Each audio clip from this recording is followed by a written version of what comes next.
इदानीं संयोजक महोदयाय धन्यवादः। यतोहि महोदयाः यस्मिन् क्षेत्रे सन्ति तत्र इदानीं कदाचित् नेट्वर्क् समस्या भवति, अतः महोदयानाम् उपस्थितिः तावत् अधिका भवितुं न अर्हति। भविष्यन्ति मध्ये मध्ये, यदा नेट्वर्क् प्राप्स्यन्ति तदा भविष्यन्ति। तर्हि इदानीं साक्षात् कार्यक्रमस्य आरम्भं कर्तुम् अहम् अत्र मुख्य वक्तृषु अस्माकं सर्वप्रथमम् अहम् इन्द्र तत्र किं नाम संस्कृत संवर्धन प्रतिष्ठानस्य ये मुख्य आयोजकाः अस्माकं मुख्य वक्ता डॉक्टर उमाकांत तिवारी महाभागाः, तान् अहं प्रार्थयामि कि महोदयः स्वकीय विषयम्। अध्यक्ष महोदय, एकं निवेदनं विद्यते। एतत् सर्वं तद् प्रस्तुति या अस्ति सा हिंदी भाषायाम् एव भवेत्, येन जनाः अधिकाधिकाः लाभान्विताः भवेयुः। अस्तु अस्तु अस्तु अस्तु।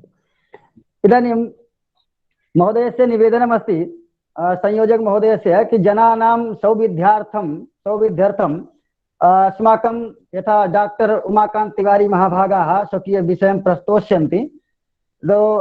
हिंदी भाषया भवति चेत् वरमेव, बहु सौविध्यं भवति सर्वेषां कृते।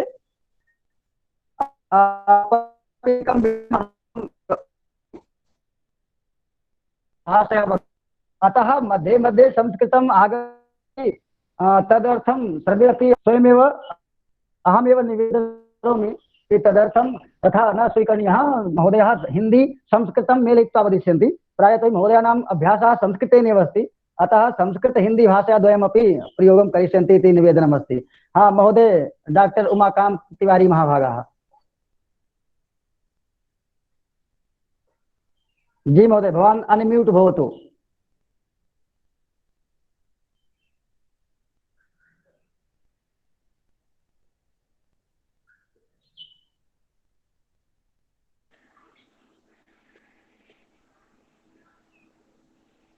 नमः सर्वेभ्यः।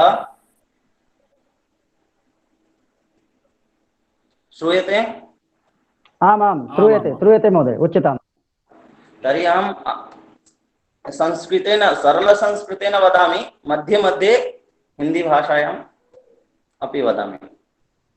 अस्तु शोभनम्। अस्तु अस्तु, भवितुमर्हति। ज्योतिषं वेदांगम् इत्यस्मिन् विषये चर्चायाः पूर्वं वेदाः के, वेदांगं नाम किम् इत्यस्मिन् विषये किञ्चित् परिचयात्मकं ज्ञानं प्राप्नुमः। विद् ज्ञाने धातु से वेद शब्द बना है, जिसका अर्थ होता है ज्ञान। इसका मतलब है कि वेद का अर्थ साक्षात ज्ञान से ही है। अशेष ज्ञान विज्ञान राशि ही वेदः, अर्थात जहां संपूर्ण ज्ञान विज्ञान है उसे ही वेद कहा जाता है। फिर भी हमारे सामने जो विद्यमान है ऋग्वेद, यजुर्वेद, सामवेद, अथर्ववेद, ये जो वैदिक संहिता ग्रंथ हैं और इसके जो साहित्य हैं, व्याख्या ग्रंथ, ब्राह्मण, आरण्यक और उपनिषद ग्रंथ, इन्हें ही हम सामान्य रूप से वेद के रूप में जानते हैं।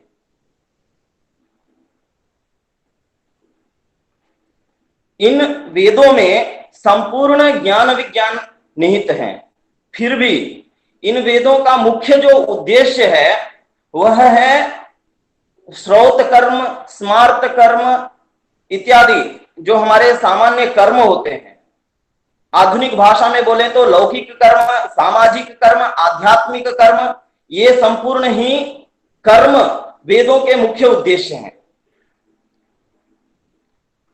और इन कर्मों से जो हमें लौकिक सुख की प्राप्ति होती है, जिसे हम भौतिक सुख बोलते हैं, और पारलौकिक सुख जिसे हम आध्यात्मिक सुख अथवा जो जिसे हम सामान्य भाषा में मरणांतर गति बोलते हैं, इन सब की जो प्राप्ति होती है उसे ही हम वेदों का मुख्य उद्देश्य कहते हैं। वेदानां मुख्य उद्देश्यम, मुख्य प्रयोजनम श्रौत स्मार्तादीनि यज्ञ कर्माणि ततः लौकिक पारलौकिक सुखावाप्ति ही। अब वेदों के जो मंत्र हैं, जो ऋषियों के द्वारा आविष्कृत हुए वेदों के जो मंत्र हैं, उनका सही रूप से जो अर्थ का बोध हो सके और उसका जो प्रयोजन है यज्ञ आदि कर्म, उसका सही से बोध हो सके, उसके लिए हमें कुछ अतिरिक्त ग्रंथों की आवश्यकता, उसको समझने के लिए जिन विषयों की आवश्यकता है, उनको महर्षियों ने षडंग के नाम से बोला।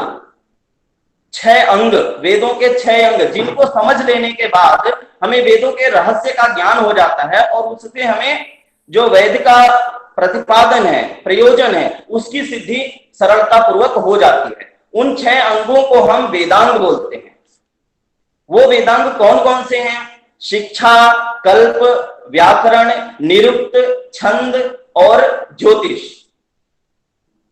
ऐसा एक श्लोक में बताए हैं, शिक्षा कल्पोथ व्याकरणम निरुक्तम छंदसाम चयः ज्योतिषामयनम चैव षडंगानि वेदांगानि षडेवतु इति। जैसे हमारे शरीर है, हमारे शरीर के अंग हैं मुंह, नाक, आंख, हाथ, पैर, इनके द्वारा हमारे कार्य साधन होते हैं। हम जो चाहते हैं उस कार्य को करते हैं। उसी तरह से वेदों के जो 6 अंग बताए, शिक्षा, कल्प, व्याकरण, निरुक्त, छंद और ज्योतिष, इनके भी अपने अपने कार्य हैं। इन कार्यों के, इन अंगों के द्वारा ही वेद के जो प्रयोजन है, वेद के जो कार्य हैं, उनकी साधना होती है। हम लोग इस व्याख्यान माला में प्रतिदिन अलग अलग वेदांगों के बारे में जानते हैं, उसके बारे में चर्चा करते हैं। अभी आज का जो क्रम है, अद्यतन क्रम वेदांगम ज्योतिषम, ज्योतिष के बारे में हम चर्चा करेंगे। जैसे शरीर में नेत्र का काम होते हैं, चक्षु का देखना, इसका कार्य है। हम नेत्र को बंद करके देख नहीं सकते, किसी भी विषय को देख नहीं सकते, फिर कुछ कर भी नहीं सकते। उसी तरह से वेदांगों में जो ज्योतिष है, इसको चक्षु की संज्ञा दी गई है।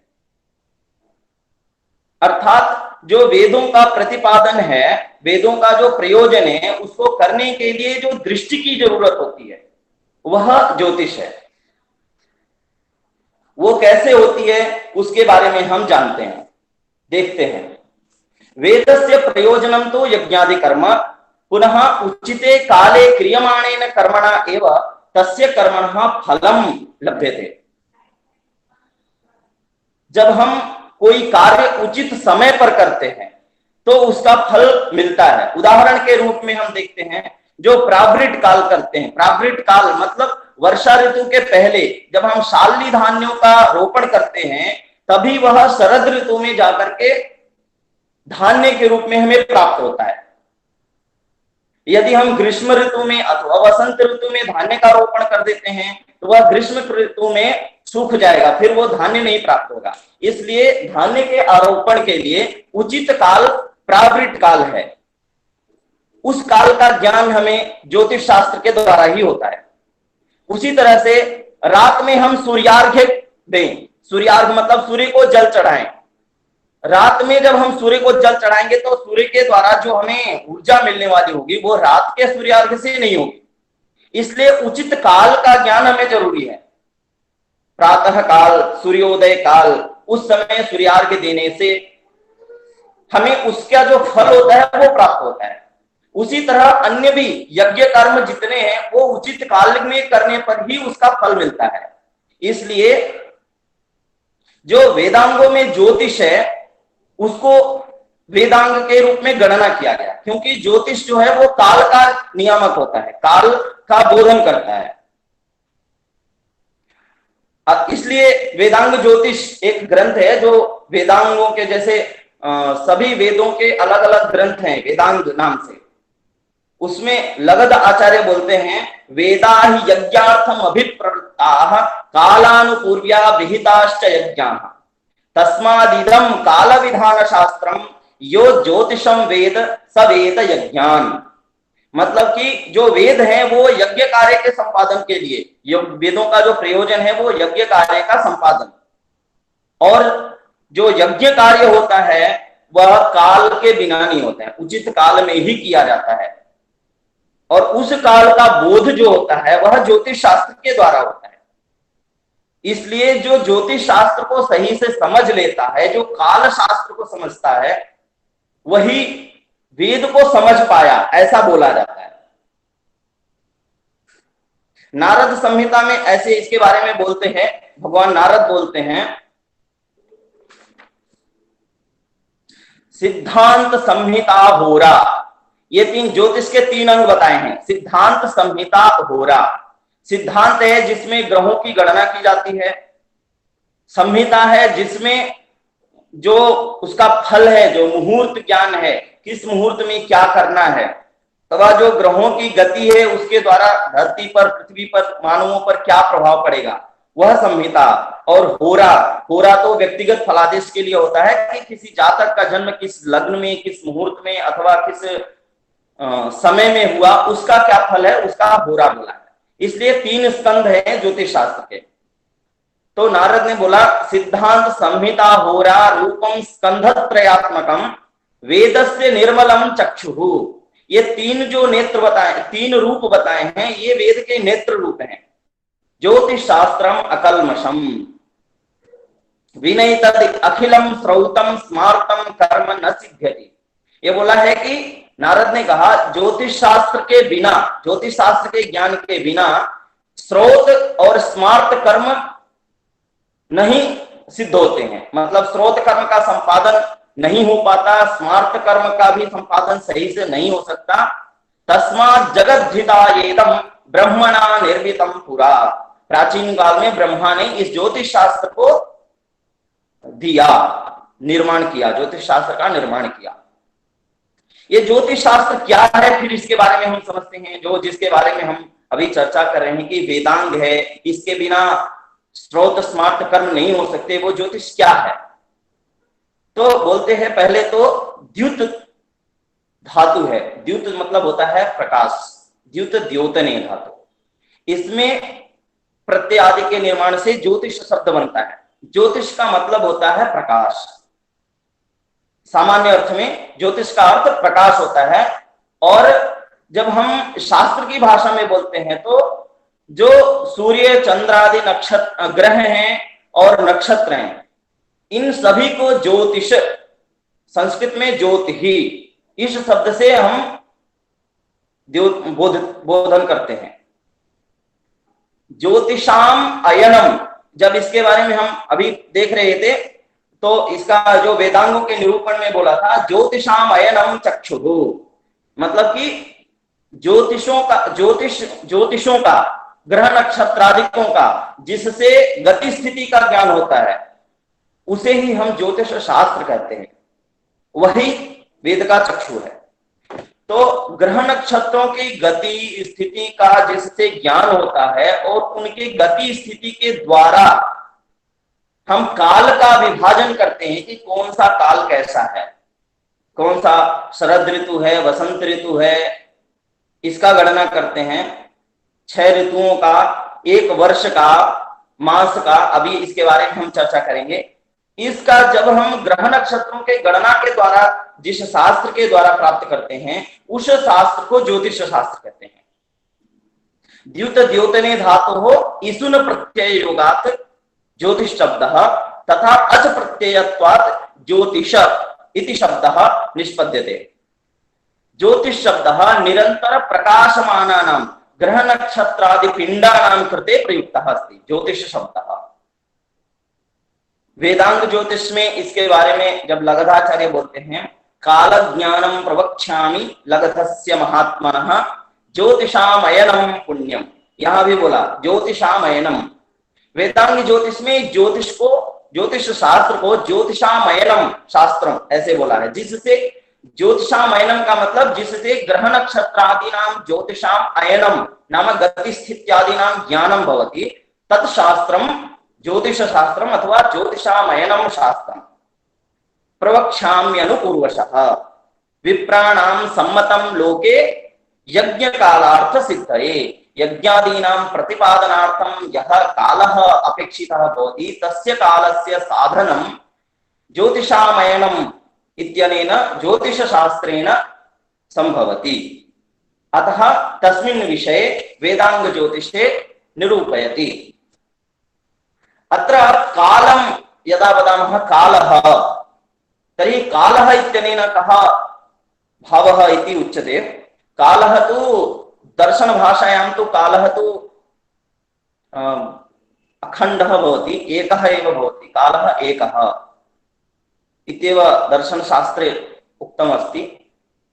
तथापि यहाँ हम जब ज्योतिष में काल की गणना करते हैं तो उसको हम अपनी आवश्यकता के अनुसार, अपने अभीष्ट कर्म की सिद्धि के अनुसार विभिन्न भागों में बांटते हैं। उसके मुख्य रूप से जैसे हम सूक्ष्म त्रसरेणु से लेकर के कल्पमान पर्यंत काल के बहुत सारे भेद, छोटे से छोटे और बड़े से बड़े काल के भेद को हम जानते हैं, परंतु उसमें सामान्य रूप से 9 प्रकार के कालमानों का विभाजन किया गया है। 9 प्रकार के जो कालमान हैं, इससे हम अपने सामान्य कर्मों का साधन कर पाते हैं। वो 9 कार्य कौन से हैं? ब्राह्मम, दिव्यम तथा पैत्रम, प्राजापत्यम च गौरवम, सौरम च सावनम, चांद्रम, आर्चमानानि वै नव। मतलब कि ब्राह्ममान, जिसे हम कल्पमान बोलते हैं, वह दीर्घमान है।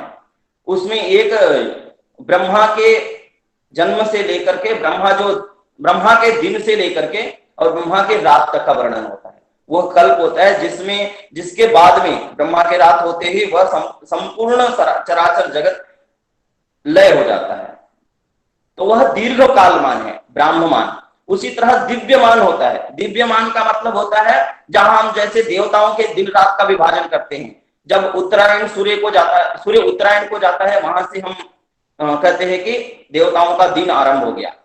सूर्य दक्षिणायन जहां से जाता है, फिर देवताओं की रात आरंभ हो जाती है। उसे हम दिव्यमान बोलते हैं।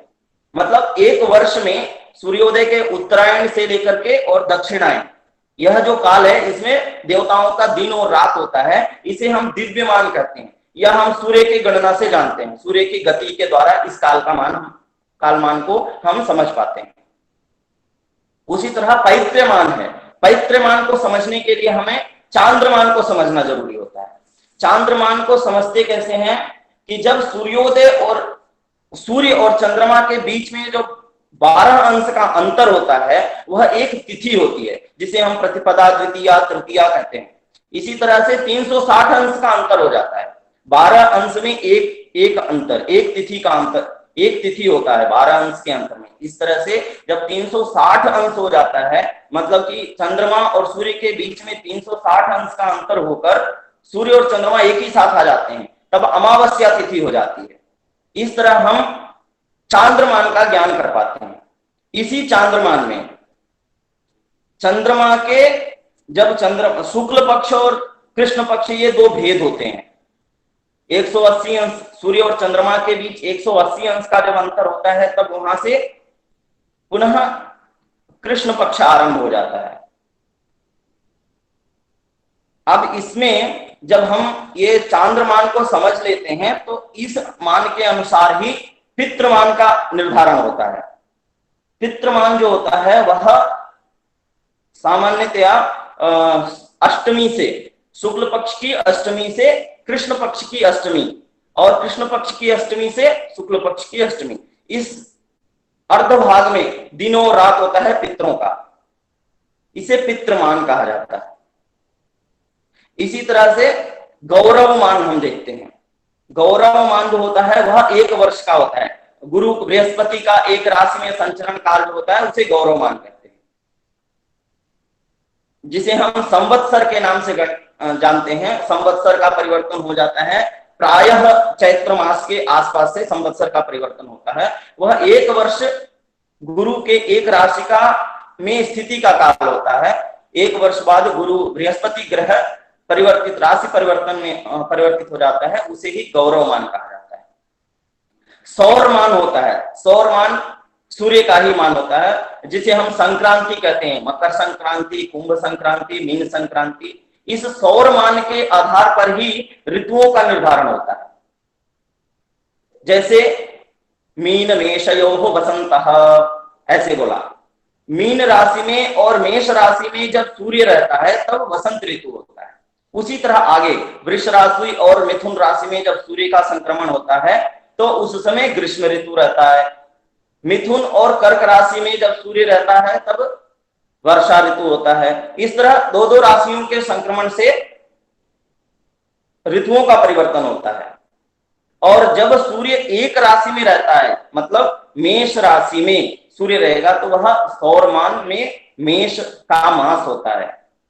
इस मान का प्रयोग दक्षिण भारत में प्रयोग किया जाता है, जिसे वो लोग, जैसे हम चैत्रादि मास का की गणना करते हैं, चैत्र वैशाख ज्येष्ठ, दक्षिण भारत में मेष मास, वृष मास, कर्क मास ऐसे गणना किया जाता है।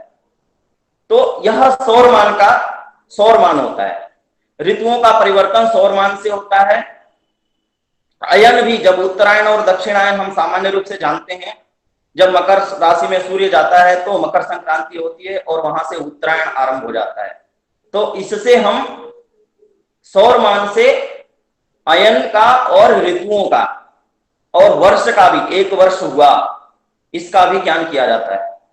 सावन मान होता है। सावन मान को कहते हैं कि जैसे हम सूर्योदय से सूर्यास्त तक का मान, सूर्योदय से अग्रिम सूर्योदय तक का मान, यह एक सावन दिन होता है। हम जब कहते हैं कि रविवासरः इत्युक्ते सुप्रातः रविवासरे सूर्योदयः अभवत् ततः सोमवासर पर्यन्तं, सोमवासरे प्रातः पर्यन्तं रविवासरः इति एकं दिनम् सामान्य गणनायां चतुर्विंशति होरात्मकम् अथवा षष्ठी घटिकात्मकम् का भवति। ये सावन मान होता है। यह पृथ्वी के, आधुनिक भाषा में जब हम बोलते हैं तो भूमि के भ्रमण से यह दिन परिवर्तित होता है। इसको हम भूमान भी बोलते हैं, ज्योतिष की भाषा में भूमान अथवा सावनमान इसको बोलते हैं। जब हम दिन की गणना करते हैं, 5 दिन 6 दिन दिनों में गणना करते हैं, तो उस गणना का आधार सावन मान होता है। आगे चांद्रमान के बारे में हम लोग पहले जान चुके हैं। फिर आगे नक्षत्रमान है। नक्षत्रमान का प्रयोग होता है जब हम होरात्मक ज्ञान देखते हैं। एक दिन में षष्ठी घटिका होती है। यह हम सामान्य रूप से घड़ी के प्रयोग द्वारा इसको हम जानते हैं, लेकिन इसका जो सूक्ष्म ज्ञान होता है वह सामान्य प्रयोग में नहीं है, लेकिन यह नक्षत्रमान के द्वारा ही निर्धारित होता है। इस तरह से 9 प्रकार के कालमान होते हैं। इसमें जो सामान्य जनों के लिए उपयोगी मान है वह है सौरमान, जिससे हम वर्ष का, अयन का, ऋतुओं का ज्ञान करते हैं। चांद्रमान, जिससे हम तिथियों का ज्ञान करते हैं, और मास का ज्ञान उत्तर भारत में किया जाता है, जिसको चैत्र वैशाख ज्येष्ठ आषाढ़ इत्यादि मान बोला जाता है। इसे हम चांद्रमान के द्वारा गणना करते हैं। जब हम मकर संक्रांति मनाते हैं, मकर संक्रांति अथवा मेष संक्रांति के समय में बहुत जगह अन्य अन्य कार्यक्रम होते हैं, जैसे वैशाखी होता है, और अन्य भाषाओं में, हिंदी में बोलते हूं तो सतुवान ऐसे बोलते हैं ग्रामीण क्षेत्रों में, वो मेष संक्रांति। इन पर्व त्योहारों का जो आचरण होता है वह सौरमान के द्वारा होता है। जब हम चतुर्थी अथवा पूर्णिमा इसकी बात करते हैं तो वहां पे चांद्रमान का प्रयोग करते हैं। जब हम ग्रहण देखते हैं वहां भी चांद्रमान का प्रयोग किया जाता है, क्योंकि पूर्णिमा और अमावस्या ये तिथियों में ही पर्व होते हैं और ये पर्व तिथियां होती हैं और यहाँ पे ग्रहण होता है। फिर आगे सावन, जब हम दिन की गणना करते हैं, जैसे कि हम कोई औषध का सेवन कर रहे हैं, 5 दिनों तक औषध का सेवन करना है, अब यहाँ पे हम सावन दिन का प्रयोग करते हैं। यदि हम चांद्र मान से इस सेवन का करेंगे तो फिर जहां हम तिथियां, कहीं दोपहर में तिथियां बदल गई तो फिर प्रतिपदा में एक औषध का सेवन किए, फिर मध्याह्न काल के बाद में द्वितीया में औषध का सेवन कर दिए, तो वह दोष हो जाएगा। इसलिए जब औषध का सेवन करते हैं तो वहां पर हम सावन मान का प्रयोग करते हैं, 24 घंटे का अंतराल हो जाता है। इस तरह से हम 4 प्रकार के कालमानों का गणना दैनिक जीवन में करते हैं। इसको भास्कराचार्य बोलते हैं वर्षायनर्तु युग पौर्वक मत्र सौरान, मतलब वर्ष का ज्ञान, अयन का उत्तरायण और दक्षिणायन का ज्ञान, ऋतु का ज्ञान, जो 6 ऋतुएं होती हैं। अभी मैंने बोला मीन मेषयोः वसंतः, वृष मिथुनयोः ग्रीष्मः, वृष मिथुनयोः ग्रीष्मः, ऐसे जब 6 ऋतुएं होती हैं 2-2 संक्रांतियों में, इसका गणना हम सौर मास से करते हैं। मासा तथा च तिथयः तुहिनांशुमानात्, मतलब मास और तिथियों का, ज्येष्ठ मास, आषाढ़ मास, इस जब मास का गणना करते हैं, अथवा प्रतिपदा, द्वितीया, तृतीया, पूर्णिमा, अमावस्या, इसकी जो गणना करते हैं वह हम चंद्रमान से करते हैं। यत् कृच्छ सूतक चिकित्सिक, कृच्छ मतलब होता है रोग, जो रोगों की गणना करते हैं, कितने दिन में यह रोग ठीक हो जाएगा, अथवा कितने दिन तक औषध चिकित्सा कर्म करना है, इसका गणना, अथवा सूतक का गणना। सूतक मतलब होता है किसी का जनना शौच हो गया, 3 दिन में पिता शुद्धति, तृतीय दिवसे अथवा 10वें दिवसे शुद्धि, ये जो सूतक की गणना होती है वह सावन दिन से होता है। फिर वासरादि गणना, रविवासर, सोमवासर, मंगलवासर, इन दिनों की जो गणना होती है वह सावन दिनों से होता है। और घटिकाधिकम आर्क्षमाना, घटिका मतलब जो हम दिन में 24 घंटे की गणना करते हैं, अथवा इसको षष्ठी घटिका से गणना करते हैं, इस गणना का जो निर्धारण है वह सावन मान से होता है। इन 4 कालमानों का सामान्य जीवन में उपयोग होता है। और पहले जो हमने 9 कालमान बताए वह दीर्घकालीन गणना के लिए होती है, उसका प्रयोग ज्योतिषियों के लिए, ज्योतिष शास्त्र के जो गणक हैं उनके लिए भी जरूरी होता है। आज के समय में उसी को दूसरी भाषा में वैज्ञानिकों के लिए भी जरूरी होता है। वैज्ञानिक इनको अंग्रेजी टाइम में परिवर्तित करके देखते हैं, लेकिन ये जो दीर्घ कालमान है, जब वह दूसरे ग्रहों पर प्रक्षेपास्त्र को भेजते हैं, उपग्रहों को भेजते हैं, तो उस समय इन दीर्घकालीन कालमानों का वर्णन गणना किया जाता है। इस प्रकार ये जो कालमान है, हम इसमें पहले देखें कि श्रोत और स्मार्त कर्म। श्रोत कर्म जो होते हैं वह तो हम यज्ञादि का संपादन करते हैं। फिर स्मार्त कर्म, जिसमें हम यह सब देख सकते हैं जो वैज्ञानिक करते हैं, जो हम दैनिक जीवन में चिकित्सा कर्म में करते हैं, यह सब कुछ स्मार्त कर्म, यह सब ज्योतिष के द्वारा ही निर्धारित होता है। इसलिए सार रूप में ऐसा हम बोल सकते हैं कि जो ये काल गणना का नियामक ज्योतिष शास्त्र है, यह ज्योतिष शास्त्र वेदों के प्रयोजन सिद्धि में अत्यंत महत्वपूर्ण होता है।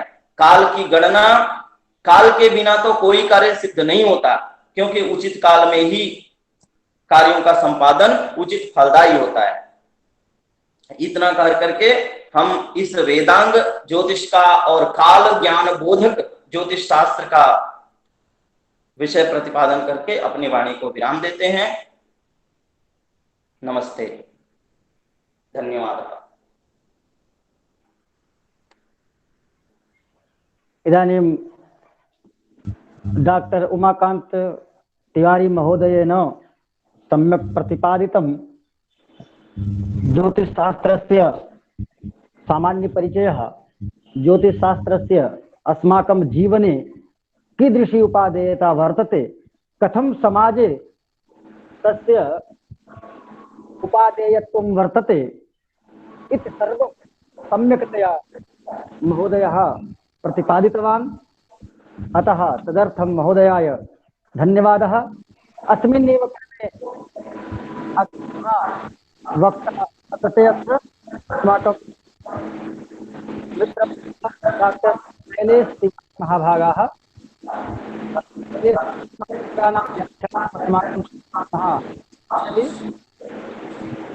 शैलेश तिवारी महाभागाः समुपस्थिताः। हरि ओम। शैलेश महोदयः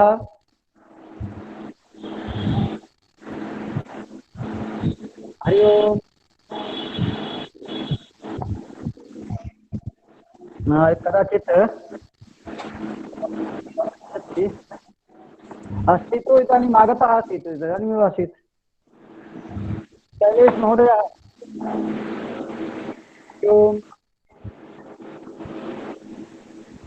अहं दूरवाणीं कृत्वा एकवारं पृच्छामि कुत्र।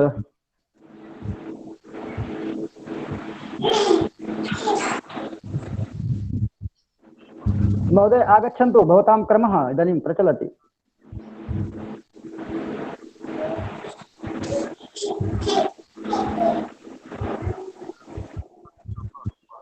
अरे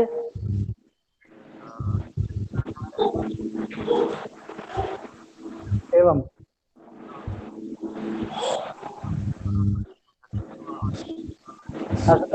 तो ही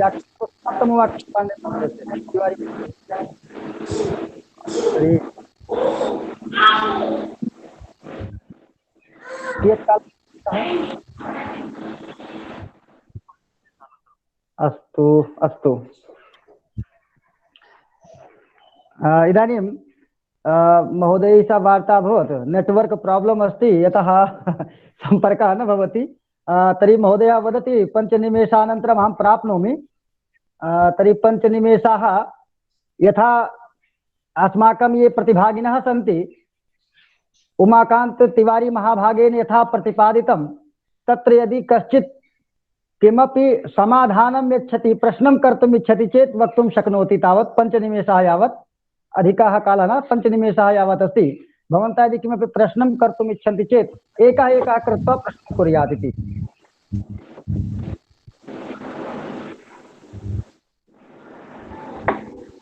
प्रश्नकरणसमये प्रथमं स्वकीयं वक्तव्यं, पुनः प्रश्नः करणीयः।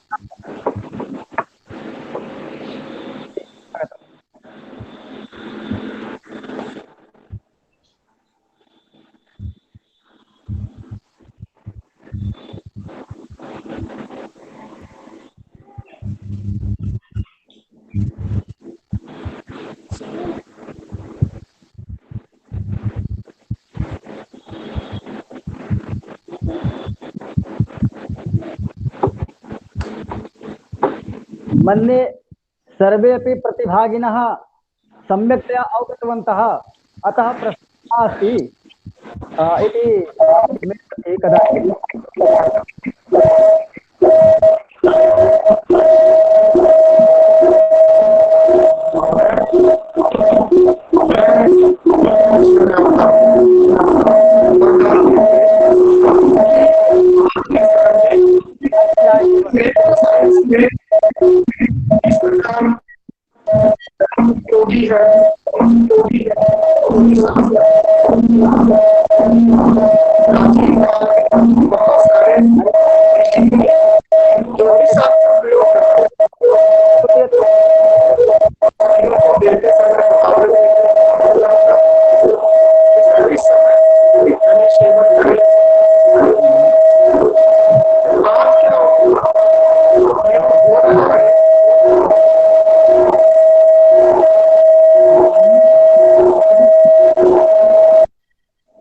हरि ओम। किं ध्वनिः श्रुतं भवद्भिः? न किमपि न श्रुतम्। अत्र अन्यध्वनिः एव आसीत् किमपि। तद् ध्वनिः, तस्य ध्वनिः नागच्छति, केवलं चित्रमेव दृश्यते, तद् ध्वनिः आगच्छति एव न। नेट्वर्क् प्राब्लम् अस्ति तत्र। भवतु चिन्ता नास्ति। यत्र नेट्वर्क् अस्ति, कृपया यदि प्रश्नः अस्ति चेत् कुर्वन्तु, नो चेत् एका कथा मम स्मरणे आगच्छति। एकः महोदयः आसीत्, सः 8 दिनानि यावत् कथां श्रावितवान्, 5 दिनानि अभवन्। तर्हि हेलो, हाँ, एक प्रश्न है जी कथयन्तु। ये पूछना चाह रहा है, ये काल गणना के अंतर्गत जब ये तो बताए 9 प्रकार के काल गणना बताए। मया उक्तम् आसीत् प्रथमं स्वकीय नाम वक्तव्यं, पुनः कुतः वदति इति वक्तव्यम्, अनन्तरं प्रश्नः करणीयः। अच्छा, सॉरी। मैं अजीत कुमार तिवारी जी लखनऊ से बोल रहा हूँ। लखनऊ कैंपस से। मैं ये पूछना चाह रहा कि ये जो काल गणना के अंतर्गत करते हैं, 9 प्रकार के काल बताएं, उसमें उसके बाद से ये जो मूर्त काल अमूर्त काल होता है, ये कौन सा काल होता है? तिवारी महाभागा। हाँ, वो मैं इसके बारे में बोला था अभी। हरिओम। जी जी, कथयन्तु। हाँ हाँ, जो मूर्त और अमूर्त शब्द से अभिप्राय है, मूर्त जो होता है वह सामान्य स्थूल काल जिसको बोलते हैं, जिसका हम गणना सामान्य जीवन में करते हैं। जो अभी 9 प्रकार के कालमान बताए थे, ये सब मूर्त काल होते हैं, ये सारे मूर्त काल हैं, जिसकी गणना हम सामान्य जीवन में किया जा सकता है। जो अमूर्त काल होता है, जो सूक्ष्म काल होता जिसे कहते हैं, उसकी गणना हम नहीं करते हैं। उदाहरण के लिए जब हम घड़ी देखते हैं तो सेकेंड से हमारी गणना सामान्य जीवन के लिए उपयोगी होती है, लेकिन जब हम सेकेंड के अंतर्गत जब हम अंशात्मक काल देखते हैं अथवा प्रति सेकेंड ऐसे बोलते हैं, या हम अपनी ज्योतिषीय भाषा में त्रुटि आदि काल बोलते हैं, त्रुटि अथवा विपल, यह सूक्ष्म काल गणनाएं होती हैं। इसका हम दैनिक जीवन में उपयोग नहीं कर पाते हैं। नहीं, दैनिक जीवन में ये जो है अमूर्त का मतलब होता है सूक्ष्म, जिसकी हम गणना नहीं कर सकते। नहीं, जो माइक्रो सेकेंड चलता है दैनिक जीवन में, माइक्रो सेकेंड, हाँ, वह भी अमूर्त गणना होती है। वह हम दैनिक जीवन में उसका उपयोग नहीं करते हैं, वो सिर्फ वैज्ञानिकों के लिए उपयोगी होता है। अच्छा, इसीलिए हमने बताया कि जो अमूर्त काल है अथवा जो अति स्थूल काल है, उनकी गणना सिर्फ वैज्ञानिकों के लिए उपयोगी होती है। अब वो वैज्ञानिक चाहे आधुनिक मानव समय के अनुसार करते हो, या जो हमारे प्राचीन महर्षि अथवा ज्योतिषीय वैज्ञानिक जो हैं वह त्रुट्यादि काल के अनुसार गणना कर रहे हैं, वो सारे वैज्ञानिकों के लिए ही उपयोगी होती हैं। अच्छा, ये जो काल गणना होता है, इसका मानव जीवन पे, मतलब आधुनिक जीवन में, मतलब इस वर्तमान समय में मानव जीवन पे क्या प्रभाव पड़ता है? अगर उसकी मतलब काल के अनुसार काम न किया जाए तो कोई प्रभाव पड़ सकता है? इसके बारे में हम इसके पहले बता चुके हैं। जब वेदांग ज्योतिष का प्रतिपादन कर रहे थे, उस समय हमने बताया था, उदाहरण के लिए हम जब सावन दिन की गणना करते हैं तो हम रात्रि काल में सूर्यार्घ्य देते हैं, जबकि सूर्योदय का समय हमें निर्धारित प्राप्त होता है, और हम मूड हो करके यदि रात्रि काल में हम सूर्यार्घ्य देते हैं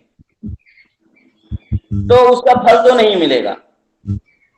उसी तरह से यदि हम वसंत ऋतु में शाली धान्य का रोपण करते हैं, किसान वसंत ऋतु में शाली धान्य का रोपण करते हैं, तो उसके बाद आने वाली जो ग्रीष्म ऋतु है उसमें वह शाली धान्य शुष्क हो जाएगा, और उससे हम धान्य की प्राप्ति नहीं कर पाएंगे।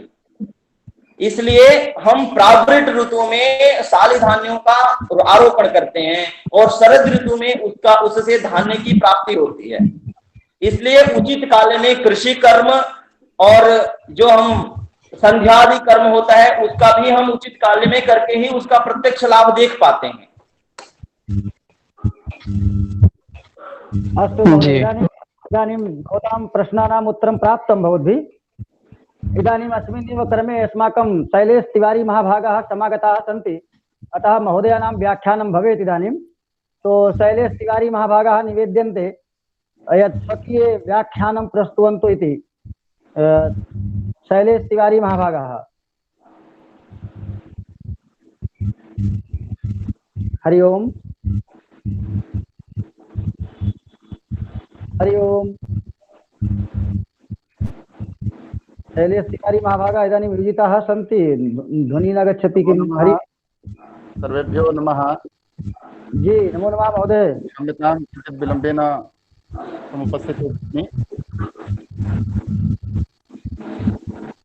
ॐ मूर्तित्वे परिकल्पिता शतधतो वर्त्मा पुनर्जन्मना मात्मेत्यात्मविदां क्रतुश्च यजताम् हर्तामराज्योतिषाम् लोकानां प्रलयोद्भवस्थितिविभोस्यानेकधाय श्रुतौ वाचं न सददात्वनेककिरणस्त्रैलोक्यदीपो रविः वन्दे विदेहतनया पदपुण्डरीकम् कैशोरसौरभसमाहृतयोगिचित्तम् हन्तुं त्रितापमनुषं मुनिहंससेव्यं सन्मानशालिपरिपीतपरागपुञ्जम् सदाशिवसमारम्भां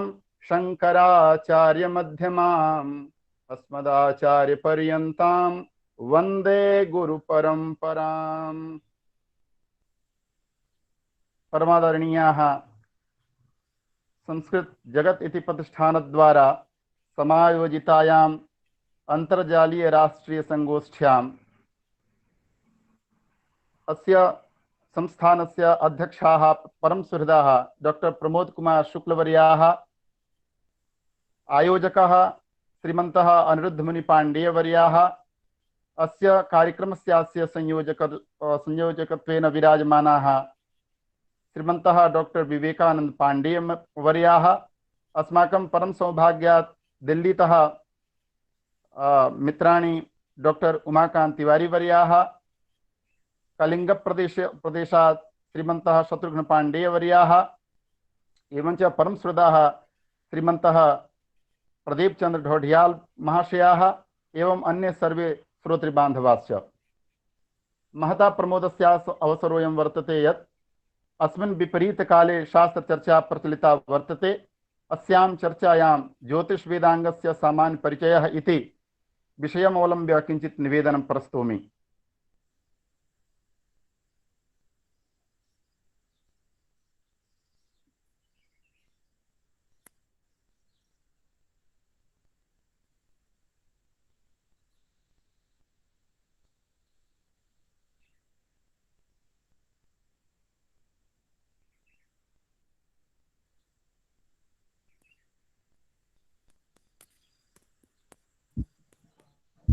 हरि ओम महोदय, ध्वनि न आगच्छति।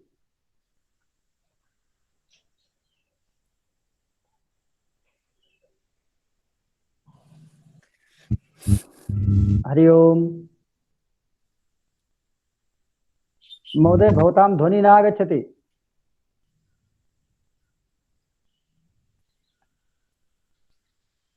शैलेश तिवारी महाभागाः, भवतां ध्वनि न आगच्छति।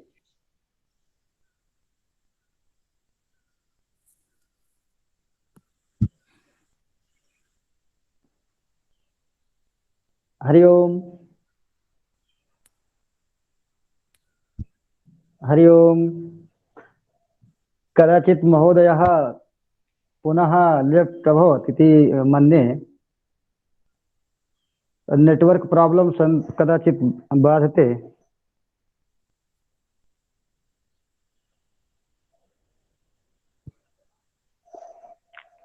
दूरवाण्या सम्पर्कं करोमि किमपि तथा कदाचित् फोन किया हूँ, नेटवर्क प्रॉब्लम है। हाँ, वही नेटवर्क प्रॉब्लम ही समस्या हो रही है, वही मैं देख रहा हूँ।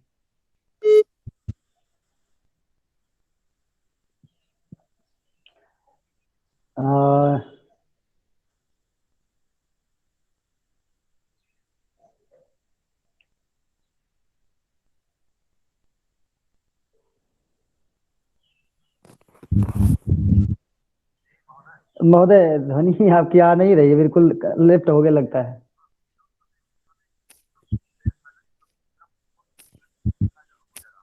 अच्छा, अरे बाप रे बाप।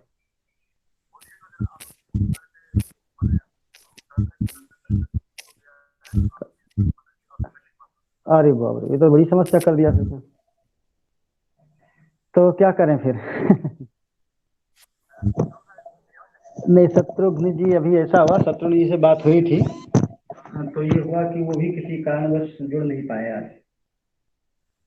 तो आप ही दो लोगों का था। हाँ, वही समस्या हो गई।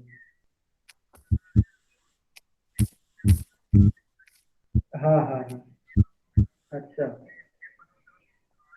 हाँ हाँ हाँ, बिल्कुल बढ़िया, तो बहुत अच्छा सुना दिया। ओहो, तो ये दूरवाणी में ही कुछ गड़बड़ी हो रही है।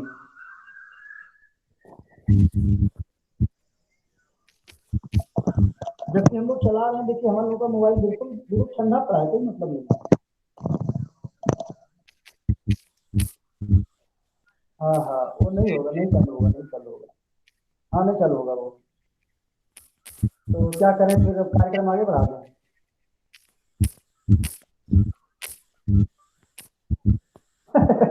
आगे बढ़ाने का मतलब ये है कि अब और कोई तो बनता है नहीं। तो फिर वही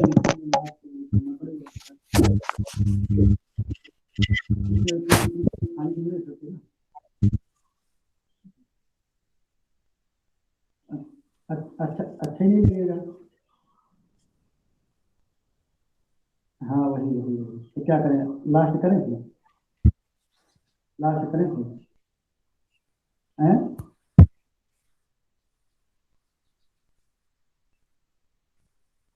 तो आइए जल्दी, आइए जुड़िए, जल्दी जुड़िए, आइए। ठीक, सब प्रतीक्षा कर रहे हैं।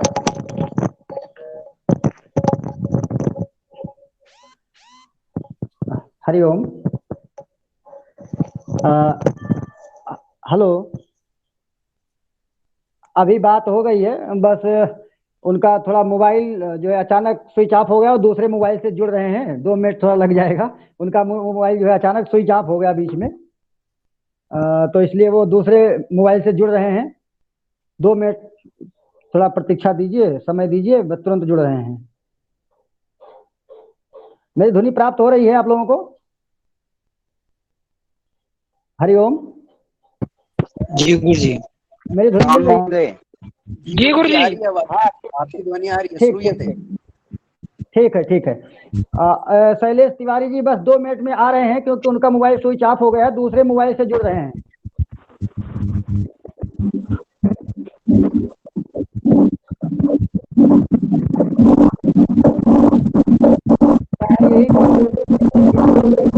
यंत्र कितना भी हो जाए, लेकिन जो व्यक्ति सामने आमने सामने बैठ करके जो संप्रेषण होता है वो थोड़ा सा यांत्रिक माध्यम से थोड़ा मुश्किल हो जाता है, इस तरह से। तो बस हम लोग प्रगति में हैं, थोड़ा सा अभी जुड़ रहे हैं तुरंत, और बात हो गई है, आ रहे हैं।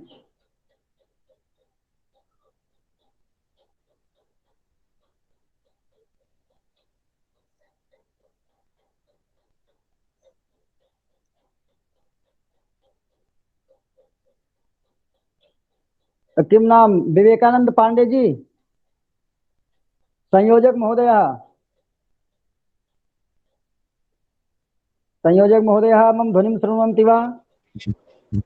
नहीं है गुरुजी, गुरुजी नहीं है। अच्छा, नहीं है? जी नहीं।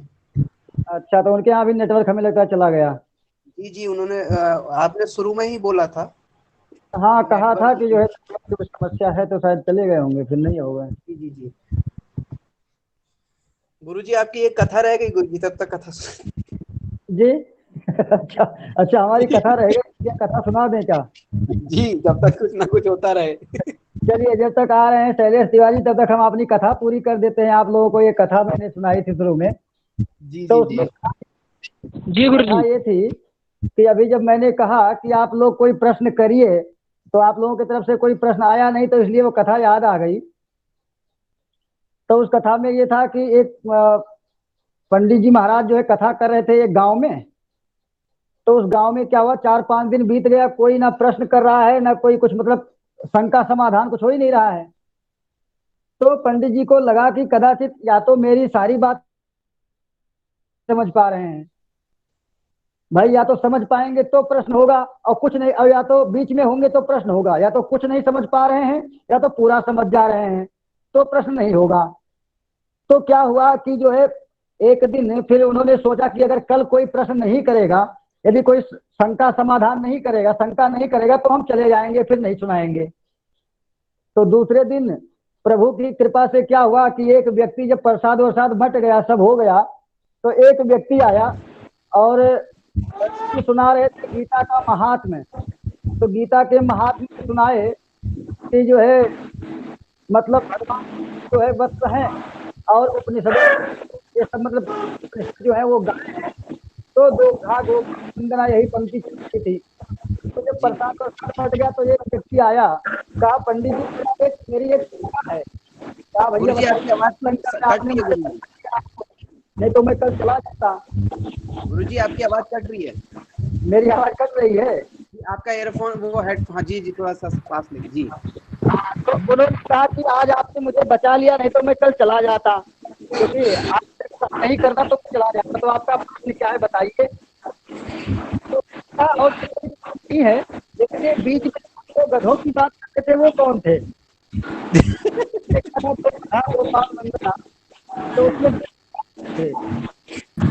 गुरुजी आवाज नहीं आ रही है। हरिओम। जी गुरुजी आ रही है, साफ आ रही है। आ रही है। तो बीच बीच में आवाज कट जा रही है आपकी। कह रहे थे फिर गुरुजी कटने लगी आवाज। जब कह रहे थे कि गुरुजी आवाज कटने लगी आपकी।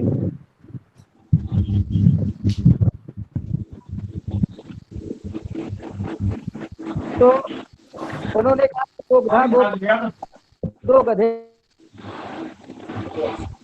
अच्छा तो यही प्रश्न है। कहा हाँ। तो कहा एक गधे तुम थे, दूसरा मैं था उसमें। चलिए हमारे शैलेश तिवारी गुरु जी आ गए हैं, हम उनकी बातों को सुनते हैं। हम हमारी क्रियाएं समाप्त करते हैं। जिसकी प्रतीक्षा थी वो महोदय जुड़ चुके हैं। डॉक्टर शैलेश तिवारी महाभागा आगच्छन्तु। नमो नमः। क्षम्यतां किञ्चित् नेट्वर्क् माध्यमेन किञ्चित् दोषः आयाति, अत एव सम्यक् रूपेण न उपस्थितोऽस्मि। ॐ दूर्वादलद्युतितनं तरुणेभ्युनेत्रं हेमाम्बरं वरविभूषणभूषिताङ्गम् कन्दर्पकोटिकमनीयकिशोरमूर्तिं पूर्तिं मनोरथभुवां भज जानकीशम्। सर्वेभ्यो नमः। श्रीगुरुचरणकमलेभ्यो नमः। ज्योतिषवेदाङ्गस्य सामान्य परिचयः इति विषयम् अधिकृत्य अहं किञ्चित् निवेदनं प्रस्तौमि। ज्योतिष भवन्तः सर्वे जानन्ति कीदृशं संस्कृत साहित्यस्य वैशिष्ट्यं, कीदृशं संस्कृत वाङ्मयस्य च वैशिष्ट्यं। तस्मिन्नेव ज्योतिष शास्त्रस्य वैशिष्ट्यम् अति अपरिमितं वर्तते। मान्याः भवन्तः ज्योतिष शब्दस्य कोऽर्थः इति जिज्ञासायां द्वितीयरिसन्नादेशजः इतुणादिसूत्रेण ज्वलति इति धातोः, ज्वलति कर्मणो द्विति धातोः इसिं प्रत्यये दकारस्य जकारादेशे गुणे ज्योति इति शब्दस्य निष्पत्तिर्भवति। यस्यार्थेन स्वयं प्रकाशितग्रह नक्षत्रादीनां निर्देशो भवति। एवं तेषां ग्रहाणाम् अश्विनी सह रेवती प्रभृतीनां नक्षत्राणां गणितफलित रूपेण यत्र विषय निरूपणम् उपलभ्यते तच्छास्त्रं नाम ज्योतिषम्। अपरिमिते गगनमण्डले यानि हि ज्योतिर्मयानि बिम्बानि दृश्यन्ते तानि सर्वाण्येव समस्या ज्योतिषशब्देन उच्यन्ते। तेष्वपि यानि हि सदैकरूपगतीनि तानि नक्षत्रशब्देन ज्ञायन्ते। प्रतिदिनं भिन्न भिन्न गतीनि तु ग्रहशब्देन। तेष्वपि पुनः केचित् अमृतमयकिरणाः, केचित् विषमयकिरणाः, केचित् उभयमिश्रकिरणाः, केचित् तु उभयधर्महीनरश्मयश्च स्मृताः। एवंविध नक्षत्रग्रह तारकादि ज्योतिःपिण्डानां स्थितिगतिप्रभावादिवर्णन परं शास्त्रमेव ज्योतिषपदेन अभिधीयते। अथवा ज्योतिषां सूर्यादिग्रहाणाम् अश्विनी प्रभृति ज्योतिःपिण्डानां गतिं स्थितिं स्वरूपं च आधारीकृत्य जातकाभिप्रायिकं शुभाशुभफलबोधकं शास्त्रं नाम ज्योतिषशास्त्रमिति। अस्य ज्योतिषशास्त्रस्य 18 प्रवर्तकाः कथिताः। यथा उक्तं सूर्यः पितामहो व्यासो, वसिष्ठो त्रिपराशरः, कश्यपो नारदो गर्गो, मरीचिर्मनुरंगिरा लोमशः पौलिशश्चैव च्यवनो यवनो भृगुः सौनकोष्टादशाश्चैते ज्योतिषशास्त्र प्रवर्तकाः। ज्योतिषशास्त्रं वेदांगमस्ति। भवन्तः सर्वे जानन्त्येव षड्वेदांगानि। यथोक्तं शिक्षा कल्पो व्याकरणं निरुक्तं छन्दसाञ्चयः ज्योतिषाम् अयनं चक्षुः वेदांगानि षड्युतु। इमानि शिक्षा कल्प व्याकरण निरुक्त ज्योतिष छन्दांसि षडंगानि कथितानि सन्ति। एतेषु षडंगेषु ज्योतिषशास्त्रस्य काल विधायक शास्त्र नेतृत्वं स्वीकृतमस्ति। यथोक्तं पाणिनीय शिक्षायां छन्दः पादौ हस्तौ कल्पोऽथ पठ्यते ज्योतिषाम् अयनं चक्षुः निरुक्तं श्रोत्रमुच्यते। शिक्षाघ्राणं तु वेदस्य मुखं व्याकरणं स्मृतं तस्मात् साङ्गमधीत्यैव ब्रह्मलोके महीयते। यथा सिद्धांत शिरोमणौ अस्य वचनस्य उल्लेखः महामता भास्कराचार्येणापि कृतं वर्तते। शब्दशास्त्रं मुखं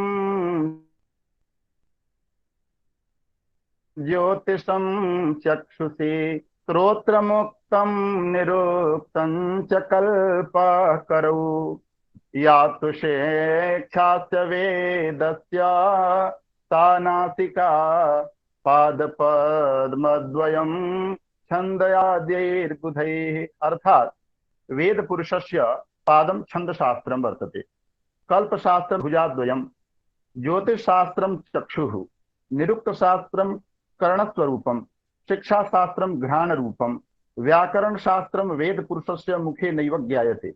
एतेषु ज्योतिषशास्त्रेण सह साङ्गोपाङ्गेन वेदाध्ययनेन ब्रह्मलोकावाप्तिर्भवति।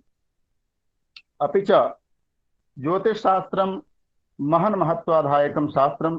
वेदांग ज्योतिषे महर्षिणा लगधमुनिना प्रोक्तं यत् अप्रत्यक्षाणि शास्त्राणि विवादस्तेषु केवलं प्रत्यक्षं ज्योतिषं शास्त्रं चंद्रार्को यत् शृणु। अर्थात अन्यानि शास्त्राणि अप्रत्यक्षाणि सन्ति, परन्तु सूर्यचन्द्रमसोः साक्षिभूतत्वेन ज्योतिषशास्त्रमिदं प्रत्यक्षं शास्त्रं मन्यते। एवञ्च यथा शिखा मयूराणां नागानां मणयो यथा तद्वद् वेदांग शास्त्राणां ज्योतिषं मूर्धनि स्थितम्। अर्थात यथा मयूराणां शोभा शिखा नाड़िः तथैव वेदांग शास्त्राणां ज्योतिषशास्त्रं शीर्षस्थं वर्तते। शास्त्रस्य वेद पुरुषस्य ज्योतिषशास्त्रं शीर्षस्थं वर्तते। शास्त्रस्य वेद पुरुषस्य नेत्रस्थानत्वेनापि प्रतिष्ठा दीर्घतरा अस्ति। किं वा शरीरस्य सर्वेषु अंगेषु नेत्रम् अत्यन्तं महत्वपूर्णम् अङ्गं वर्तते। नेत्रं विना कोऽपि सुष्ठुरीत्या स्वस्य कार्यस्य सम्पादनं न कर्तुं शक्नोति। अतएव भास्कराचार्येण निगदितं यत् वेदचक्षु किलेदं स्मृतं ज्योतिषं श्रेष्ठता चाङ्गमध्ये सतेनोच्यते संयुक्तोऽपीतरै कर्णनाथादिभिषाङ्गे न हीनो न किञ्चित् करः इति।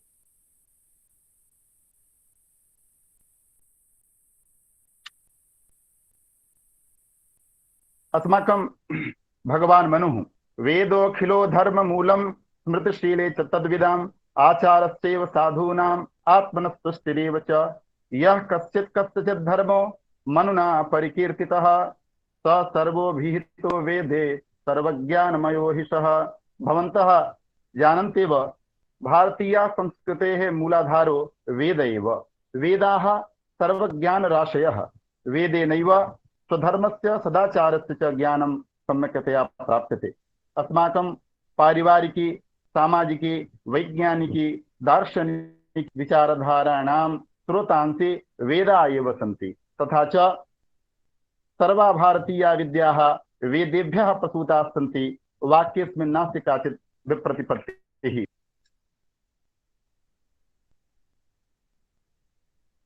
मान्याः आचार्यः सायणः उक्तवान् अस्ति यत् इष्टप्राप्तनिष्टपरिहारयोः अलौकिकम् उपायमेव ग्रन्थो वेदयति स वेदः। अतः मानवजीवने इष्टसिद्धये अनिष्टपरिहाराय च यज्ञानुष्ठानं नूनमेव कर्तव्यं भवति। तत्र वेदाः अस्मान् यज्ञं प्रति प्रेरयति। सुष्ठुकाले कृतमेव यज्ञादिकर्म साफल्यं भजते, अकाले विहितं कर्म वैफल्यं प्रयातीति। काल ज्ञानम ज्योतिषशास्त्रादेव जायते, अतः अस्य वेदांगत्वं श्रीभास्कराचार्येण उक्तं यत् वेदा तावद् यज्ञ कर्म प्रवृत्ता यज्ञाः प्रोक्तास्ते तु कालाश्रयेण, शास्त्रादस्मात् कालबोधो यतस्यात् वेदांगत्वं ज्योतिषस्योक्तमस्मात्। एतदर्थं शास्त्रस्यास्य गणना वेदांगे भवति। तत्र वैदिक संहितासु तत्र वर्णितं ज्योतिष विषयम् आदाय लगधनाम्ना मुनिना प्रणीतो वेदांग ज्योतिषाख्यो ग्रन्थ एव विशेषः प्रथम इति। अस्मिन् वेदांग ज्योतिष ग्रन्थे वेदांग ज्योतिषस्य हि चत्वारो भेदाः: ऋग् ज्योतिषं, यजुर्ज्योतिषं, सामज्योतिषं, अथर्ववेद वेद ज्योतिषं च। ऋग् ज्योतिषे हि 36 कारिकाः सन्ति, यजुर्वेदे 49 संख्यकाः, अथर्ववेद ज्योतिषे तु 271 तत्र सन्ति। वेदांग ज्योतिषस्य आदिमौ श्लोकौ यथा पंचसंवत्सरमयं युगाध्यक्षं प्रजापतिं त्वेन मासांगं प्रणम्य शिरसा शुचिः, प्रणम्य शिरसा कालम् अभिवाद्य सरस्वतीं, कालज्ञानं प्रवक्ष्यामि लगधस्य महात्मनः। यस्य हि दिन ऋतुमासायनानि अंगानि तादृशं पंचसंवत्सरमयं युगाध्यक्षं प्रजापतिं कालं प्रणम्य सरस्वतीम् अभिवाद्य लगधस्य महात्मनः काल ज्ञानं प्रवक्ष्यामि इति। सामान्यतो ज्योतिषशास्त्रस्य सिद्धांत संहिता होरा भेदेन त्रिप्रभेदाः सन्ति। यत्र भास्करः गिरः ज्योतिषशास्त्रमनेक भेद विषयं स्कन्धत्रयाधिष्ठितं, तत्कार्ष्ण्योपनयस्य नाम मुनिभिः संकीर्त्यते संहिता। स्कन्धेऽस्मिन् गणितेन या ग्रहगते तन्त्राभिधानस्वसौ, होरान्योऽङ्ग विनिश्चयस्करं स्कन्धस्तृतीयोपरः। तत्र कस्यचिन् मतानुसारं शास्त्रमिदं पंचस्कन्धात्मकम् इति अभिहितं। तद्यथा पंचस्कन्धमिदं शास्त्रं होरा गणित संहिताः केरलिशकुनस्येति ज्योतिषशास्त्रम् उदीरितम्। पंचस्कन्धात्मके ज्योतिषशास्त्रे होरा गणित संहिता केरले शकुनानां गणना भवति। स्कन्धत्रयात्मकस्य ज्योतिषशास्त्रस्य षडङ्गानि यथा जातक, गोल, निमित्त, प्रश्न, मुहूर्त, गणित रूपाणि सन्ति। मतानुसारं स्कन्धं द्वयात्मकं ज्योतिषशास्त्रमिदं फलित ज्योतिषं गणित ज्योतिषं चेति। तत्र फलित ज्योतिषं नाम होराशास्त्रं, यत्र संहिता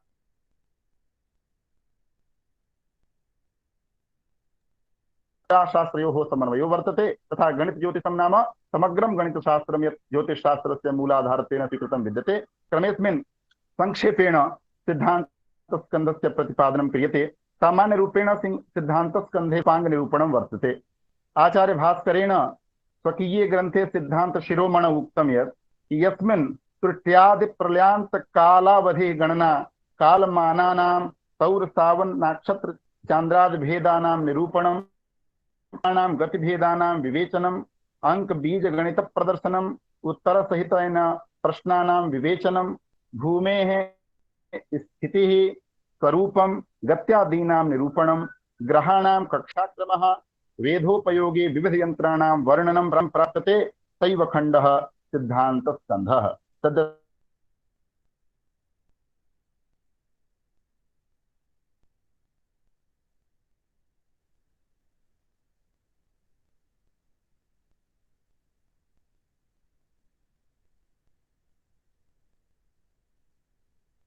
तथा तृतीयादि प्रलयान् कालकलना उदाहृतोत्र स्कन्ध प्रबंधे बुधैः अनेन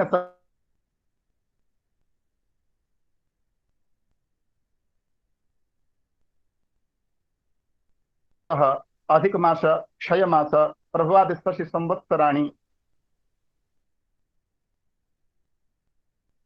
तत्र भवेत्।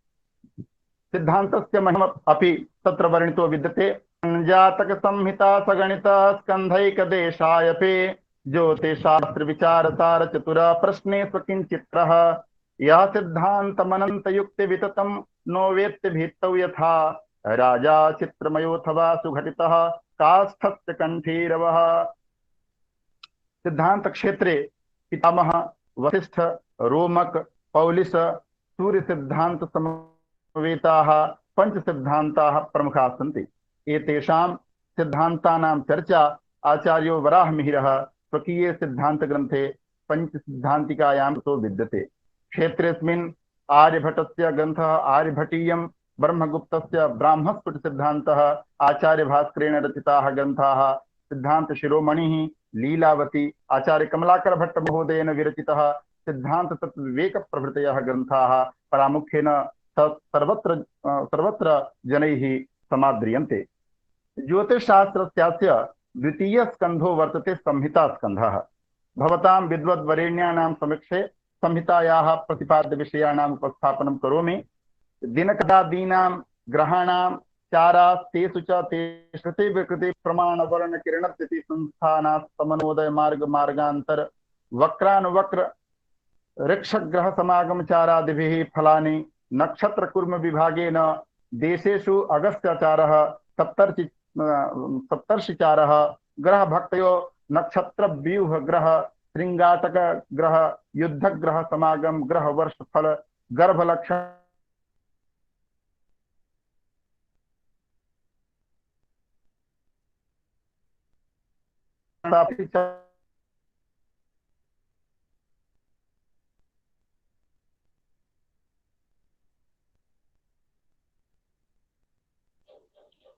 महोदय ध्वनि नहीं आ रही है।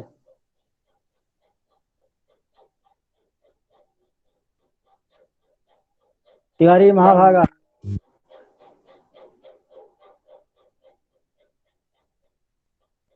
हरिओम वाक् कुर्मगो अजास्वीभ पुरुषः स्त्री लक्षणानि। हरिओम, आप रिप्रेजेंट क्यों कर रहे हो? पिटक लक्षण छेद वस्त्र छेद चामर दंडाशयनासन आदि लक्षण रत्न परीक्षा दीप लक्षणम आदि संहितायाः मुख्य विषयत्वेन स्वीकृतानि सन्ति। स्कन्धस्यास्य महत्त्वं प्रतिपादयन् आचार्यो वराहमिहिरः उक्तवान् यत् किस्सं भवति। अनन्तरं शास्त्रस्य प्रतिपाद्यविषयाः होराशास्त्रे राशि होरा दृष्टान नवांत 30 भाग बलाबल परिग्रहो ग्रहाणां दिक् स्थान काल चेष्टा भी अनेक प्रकार बल निर्धारण प्रकृति प्रत्ययादेश मरण आयुर्दाय दशांतर दशा अष्टक वर्ग राजयोग चंद्रयोग दिग्ग्रहादि योगानां फलानि आश्रय भावलोकन निर्याणगत्यनुकानि तत्काल प्रश्न शुभाशुभ निमित्तानि विवाहादीनां च कर्मणां सम्यक रूपेण तत्र उल्लेखाः प्राप्यन्ते। एवमेव यात्रायां तु तिथि दिवस करण नक्षत्र मुहूर्त विलग्न योग देह स्पंदन स्वप्न विजय स्नान ग्रह यज्ञ गणयागाग्निलिंग हस्त्यस्वेंगित सेना प्रवाद चेष्टादि ग्रहसाद गुण्योपाय मंगला अमंगल शकुन सैन्य निवेश भूमयोग निवरणा मंत्रचर दूता विकानां यथा कालं आचार्य तत्र होराशास्त्रस्य कलेवरम् अत्यन्तं दीर्घतमं वर्तते। स्कन्धेऽस्मिन् पञ्चाङ्गस्य महती भूमिका वर्तते। यथोक्तं तिथिवं च नक्षत्रं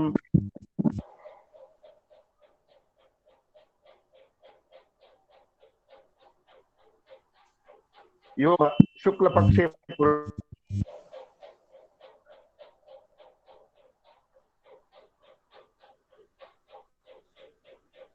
वार गणना क्रमः भवति। अस्य प्रमाण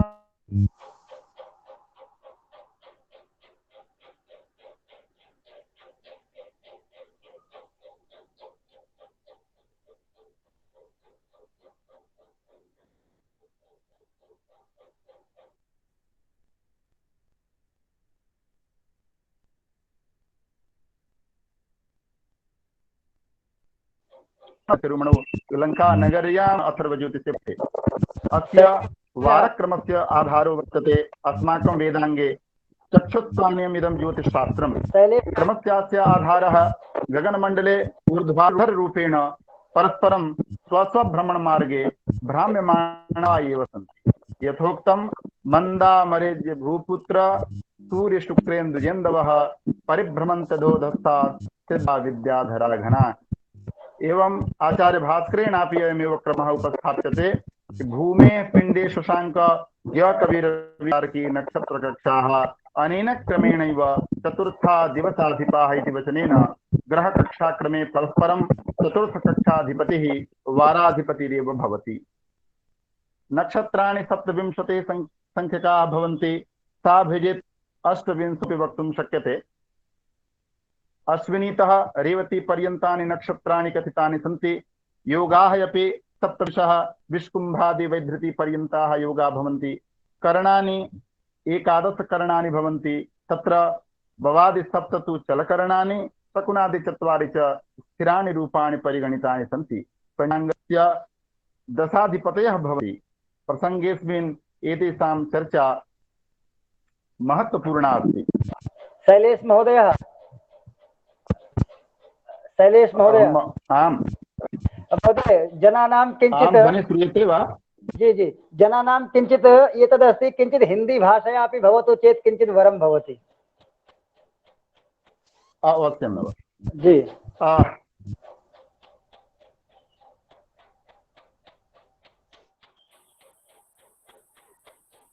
की जाती है रवि सोम मंगल इत्यादि, और मैं समझता हूं कि पूरे विश्व में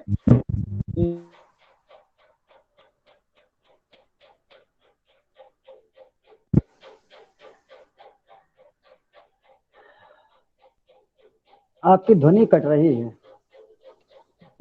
ध्वनि नहीं आ रही सब जगह व्यवस्था में भी संडे मंडे ट्यूसडे ही होता है। शास्त्रीय परंपरा में ग्रह कक्षा का जो क्रम है कि भास्कराचार्य जी जो सिद्धांत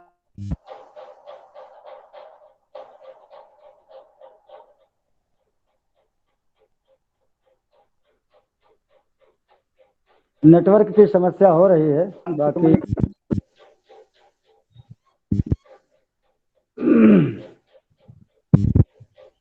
हरिओम। जी जी, बीच बीच नहीं आ रही है। हरिओम। अब आ रही है, अब आ रही है, बोलिए। ध्वनि आ रही है? जी जी, हाँ, अब आ रही है। आ रही है। तो मैं चर्चा कर रहा था वारक। तो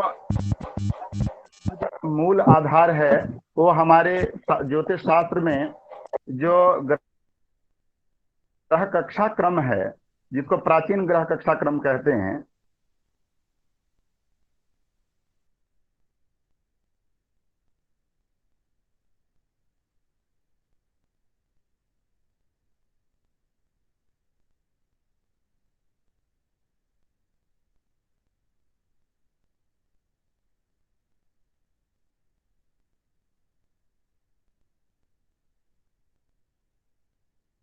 तो उसमें आती है, उसके बाद सूर्य की कक्षा आती है। सूर्य की कक्षा के अनंतर मंगल की कक्षा आती है, और मंगल की कक्षा के बाद देवगुरु बृहस्पति की कक्षा आती है, और बृहस्पति के बाद शनि की कक्षा आती है, और उसके बाद नक्षत्रों की कक्षा विद्यमान है। तो कहते हैं कि चतुर्था दिवसाधिपाः, ये ग्रह कक्षा क्रम में जो स्थित जो ग्रह हैं उससे, जैसे आज अगर किसी ग्रह का दिवस है तो उससे अगले दिन जो दिन होगा उस ग्रह से चौथा ग्रह होगी उसका दिवस होगा। तो जैसे मान लीजिए कि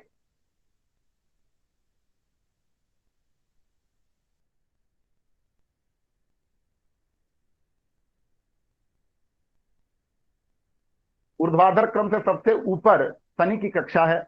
तो अब आज मान लीजिए कि शनिवार है, शनि की कक्षा से हम बृहस्पति, दूसरे, तीसरे मंगल, और चौथे फिर सूर्य। इसका मतलब है कि शनिवार के बस होगा वो सूर्य का होगा, जिसको हम रविवार कहते हैं। अच्छा, सूर्य के बाद किसका दिवस होगा?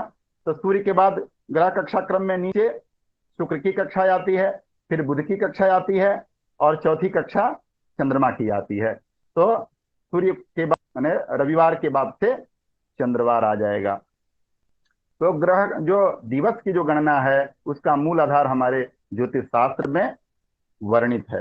अच्छा, इसमें एक और चर्चा करना चाहता हूं कि जैसे अर्वाचीन क्रम की बात होती है, तो अर्वाचीन क्रम में आप जानते हैं कि हमारे जो आधुनिक वैज्ञानिक हैं उनका ये मानना है कि ग्रह की संज्ञा हम उनको देंगे कि जो सूर्य के चारों ओर चक्कर लगाए। तो सूर्य के चारों ओर चक्कर लगाने का श्रेय अन्य ग्रहों को तो है ही, हम पृथ्वी को भी है।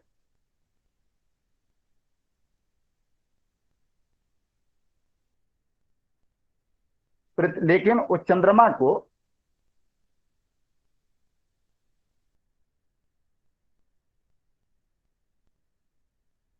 क्योंकि सूर्य के चारों ओर ग्रह परिभ्रमण करते हैं, तो चंद्रमा पृथ्वी का उपग्रह है, तो उनका और चंद्रमा पृथ्वी के उपग्रह होने से ग्रह की श्रेणी से बाहर हो गया। तो इसलिए आजा अपनी जो गणना क्रम है, जो कक्षा का क्रम है, वह पृथ्वी के अभिप्रायिक है, जबकि जो अर्वाचीन सिद्धांत है जो वैज्ञानिकों का, वो सूर्याभिप्रायी है, वो करते हैं ग्रहों। तो होता क्या है कि केवल सूर्य को वहां से हटाइए और वहां पर पृथ्वी की स्थिति को कर दीजिए, वहां पर चंद्रमा की स्थिति को कर दीजिए पृथ्वी के स्थान पर, और सूर्य के स्थान पर पृथ्वी की व्यवस्था कर लीजिए। जैसा क्रम है उसमें किसी भी प्रकार का महर्षियों के द्वारा सिद्धांत प्रतिपादित सिद्धांत में और इसमें किसी भी प्रकार नहीं प्राप्त होता। आप जानते हैं कि हमारा जो ज्योतिष शास्त्र है, उस ज्योतिष शास्त्र काल विधायक शास्त्र है, और हमने अपने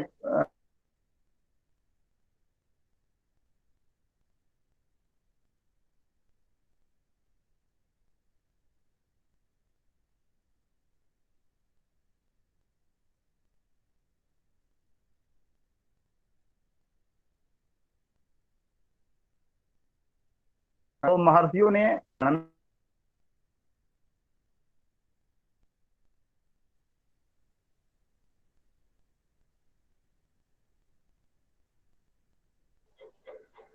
आपकी ध्वनि प्राप्त नहीं हो रही है महोदय, कट रही है। हेलो, कि हम इससे शुभाशुभ फल को जान सकते हैं, स्पेशली कालों को जान सकते हैं। जैसे आपने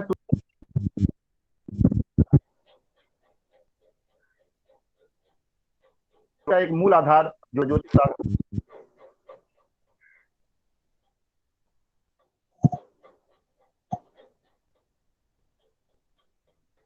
की काल गणना है, तो किसी भी काल का जब हम निर्धारण करते हैं तो सबसे पहले माध्यम क्या होता है,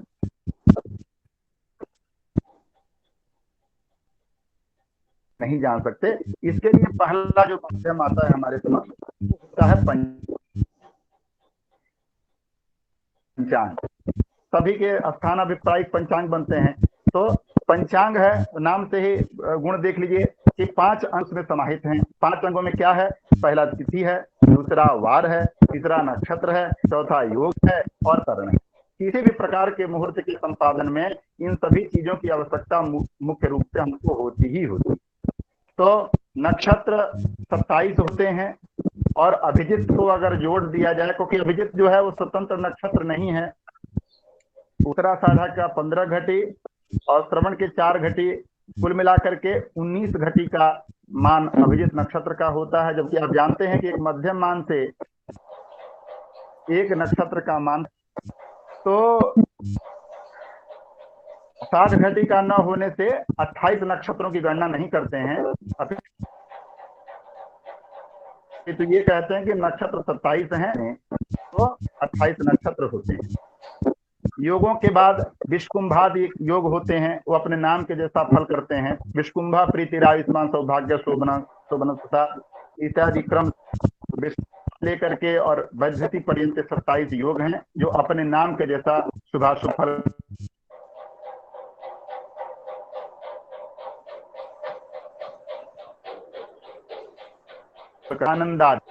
आनंद काल दंडस्त धूम्रो धाता सौम्यो ध्वांस केतु क्रमेण श्रीवत्साख्यो वज्रकम उद्ग्रस्त चित्रम मानसम पद्मलुम्बौ उत्पात मृत्यु किलकान सिद्धि शुभ मृताख्यो मुसलम ग्रस्य। तो इस तरह से करके तो 28 वो भी योग हैं जो अपने नाम के जैसे फल प्रदान करते हैं। तिथि और नक्षत्र, उसमें फिर वार की चर्चा भी हमने कर ही दी उसके बाद से करण एक, तो करण कुल मिलाकर के 11 होते हैं और 4 जो हैं वो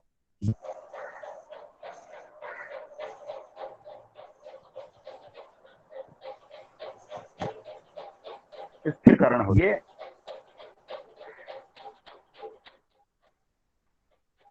हैं वो स्थिर संज्ञक करणों में शकुनी, चतुष्पद, नाग और इंसुग्न।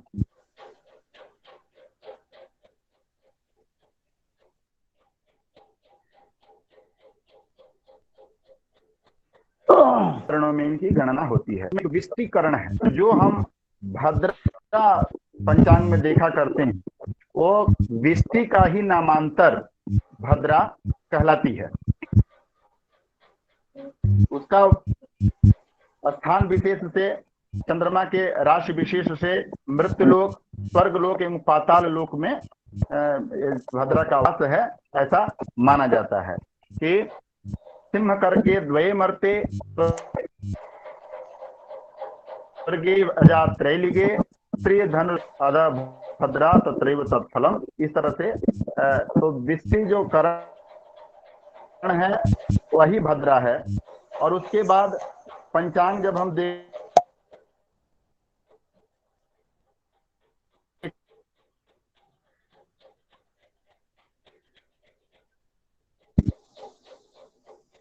हैं, सत्तेश हैं, फलेश हैं,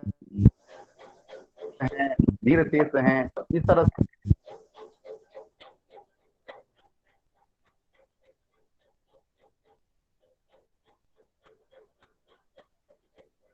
बात से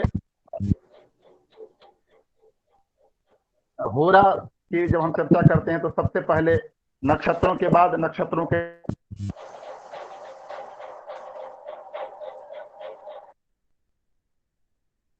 चरण, प्रत्येक नक्षत्र में 4-4 चरण होते हैं और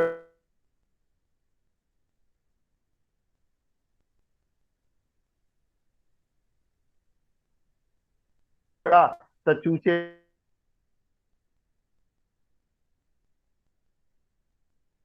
चोला अश्विनी गया। पहले चरण में अगर जन्म हुआ तो चू से नामाक्षर होगा, चरण में जन्म होगा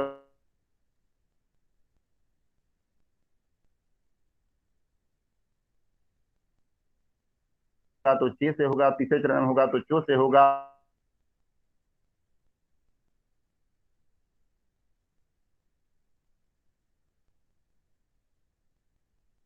जिससे हम निर्धारण करते हैं क्या नाम है, तो नाम का जो आद्य अक्षर, जो प्रथम अक्षर, उससे हम राशि को जानते हैं। तो 9 चरणों की एक राशि होती है। तो द्वादश है, आप सभी जानते ही हैं, मेष, वृष, मिथुन, कर्क, सिंह, कन्या, तुला, वृश्चिक,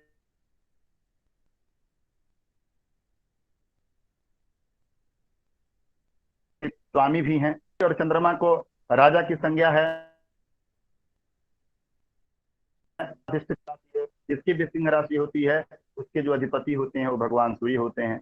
कर्क राशि जिसकी होती है उसके जो अधिपति होते हैं वो चंद्रमा होते हैं। और बाकी अन्य जो पंच तारा ग्रह हैं वो 2-2 राशियों के स्वामी होते हैं। जैसे मंगल हैं तो मेष और वृश्चिक राशि के स्वामी मंगल होते हैं। बुध हैं कन्या और मिथुन राशि, इन 2 राशियों के जो स्वामी होते हैं वो बुध होते हैं। देवगुरु बृहस्पति, ये भी 2 राशि स्वामी होते हैं, धनु राशि और मीन राशि के स्वामी होते हैं। शुक्र हैं, वो भी 2 राशियों के स्वामी होते हैं, वृष राशि एवं तुला राशि। इसी प्रकार से शनैश्चर भी 2 राशियों के स्वामी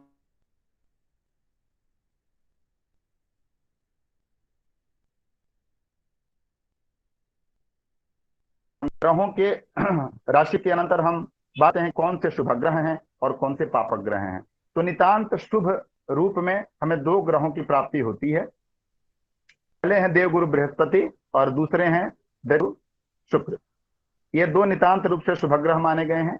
बाकी चंद्रमा और बुध वो कंडीशन से, स्थिति वसात, क्योंकि आचार्य बरामीर का एक कथन है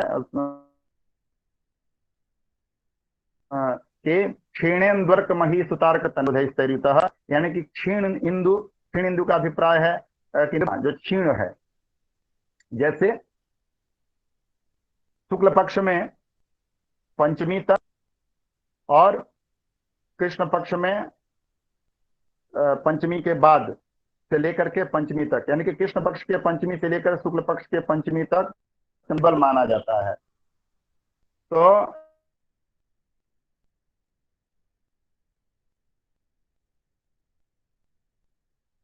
कहा क्षीणेन्द्वर्क महीष में चंद्रमा के साथ अगर युक्त है या सूर्य के साथ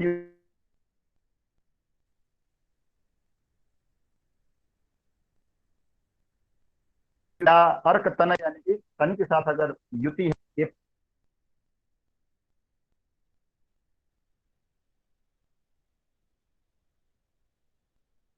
पाप प्रभाव में आने से पापी हो जाता है। तो चंद्रमा, क्षीण चंद्रमा भी पापी है। इस तरह की स्थितियों से अगर और नितान केतु पड़ रही हैं तो इस तरह से हम देखते हैं कि शुक्र और देवगुरु बृहस्पति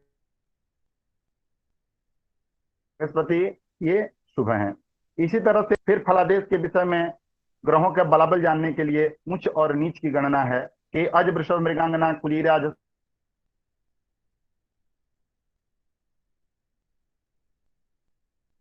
बनी जो दिवाकर आदि दूंगा 10 से मनयुक्त इंद्री सूर्य जो है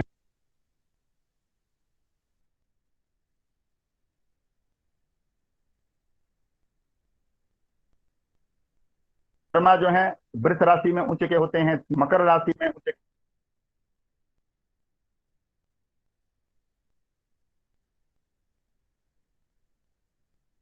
के होते हैं 15 अंश पर।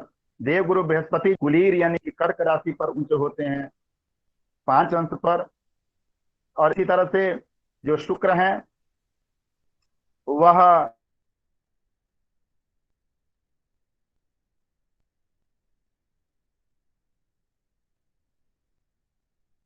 इंद्रियां सहित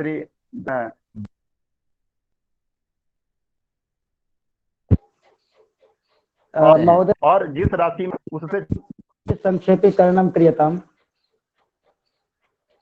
6 राशि में जाने से वो ग्रह नीच की संज्ञा में माना जाता है। उसके बाद फलादेश के क्रम में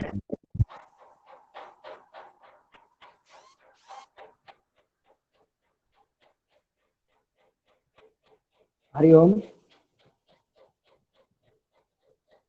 हरिओम।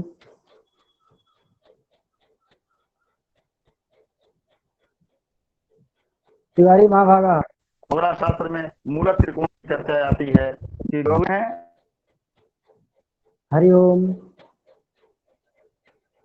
माध्यम से इसका वर्गीकरण किया जाता है। और वृषभ राशि में जो चंद्रमा है, वृष राशि उनकी मूल त्रिकोण राशि में मूल त्रिकोण को प्राप्त होते हैं।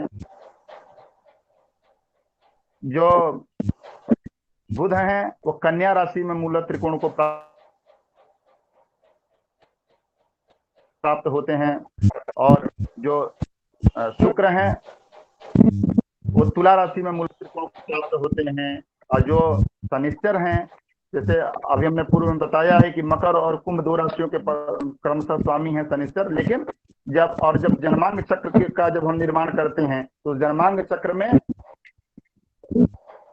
10 नंबर 10 यानी कि मकर राशि, 11 मतलब कुंभ राशि। तो ये होता है कि भाई कहाँ का फल करेंगे, तो मूल त्रिकोण की व्यवस्था का ग्रह सबसे ज्यादा फल करता है। इसलिए शनि जो है मकर राशि और कुंभ राशि का अधिपति तो हैं, लेकिन जो फल अधिक करेंगे वो फल हो कुंभ राशि का करेंगे। तो मूल त्रिकोण, इस प्रकार से मूल त्रिकोण की चर्चा हुई। और जन्मांग चक्र का फिर लग्न निर्धारण करते हैं। जन्मांग चक्र का निर्धारण करते हैं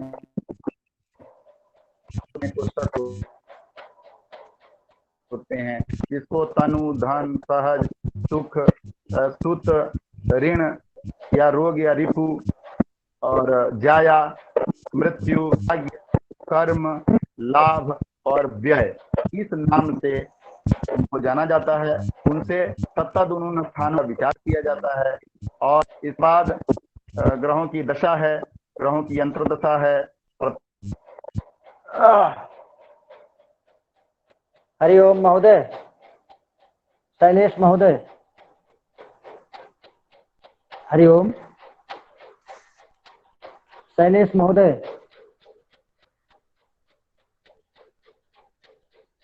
हरि ओम। चिंतन दशा इत्यादि बहुत सी दशाओं का वर्णन है। और तिवारी महाभागा। हरि ओम।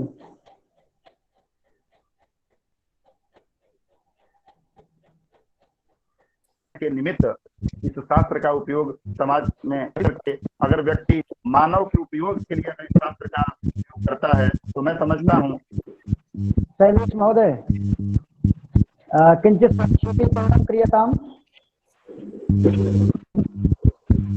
कि मानव ने भी शास्त्र सभी मानव कल्याण के लिए ही सिद्ध होता है, क्योंकि जैसे एक श्लोक आप लोगों से कहा गया है कि अप्रत्यक्षाणि शास्त्राणि विनोदमात् अन्यानि शास्त्राणि विनोदमात्रम् न किंचिदृष्टं भुवदृष्टमस्ति। बहुत प्रकार के शास्त्र हैं।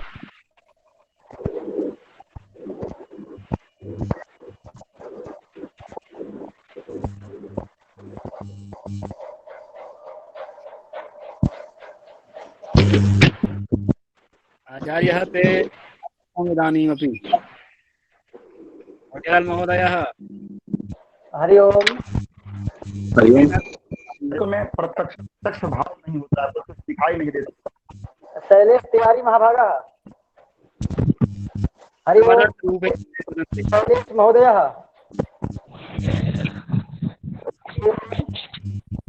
सर फीडबैक लिंक शेयर कर दीजिए। फीडबैक आप लोगों को चैट बॉक्स में डाल दिया गया है, आप एक बार देख लीजिए। सर उसमें नहीं मिल रहा है। फीडबैक पड़ा हुआ है, पुराना है सर। मैं उसी को चला रही हूँ, नहीं मिल रहा है। इसीलिए हमारे सिद्धांत से एक बार मैंने भर भी दिया है। पुराना दोबारा से आ चुका है, देखिए ऑलरेडी रजिस्टर दिखा रहा हूँ। तो कोई भी हो। महोदय शैलेश महोदय। सर इसमें बता रहा है यू आर ऑलरेडी रिस्पॉन्डेड। इसको खोल रहे हैं तो हाँ, तो आपने पहले कर दिया है। सर अभी तो मैंने किया ही नहीं। उसको देखिए, ये 3 तारीख वाला फॉर्म है सर। ऑलरेडी रिस्पॉन्डेड दिखा रहा है इसमें भी। विवेकानंद जी हरि ओम। मम ध्वनि श्रूयते वा?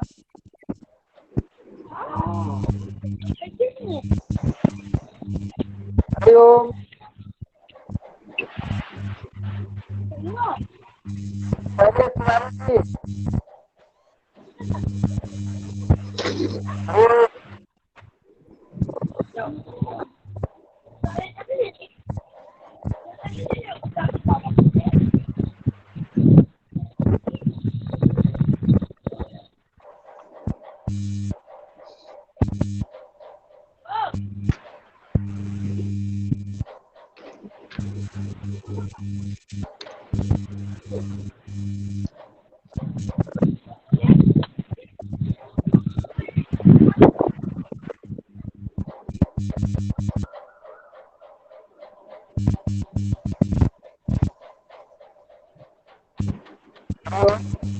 आपकी नहीं आ रही है, बिल्कुल लगभग में 5 मिनट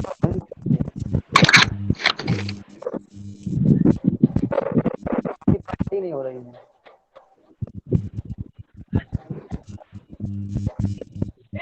थोड़ा कर दीजिए, बिल्कुल नहीं आ रही है।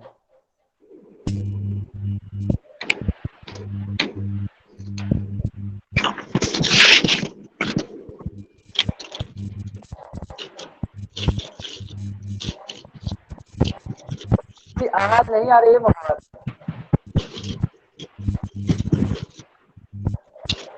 थोड़ा संक्षेपीकरण कीजिए। जी जी।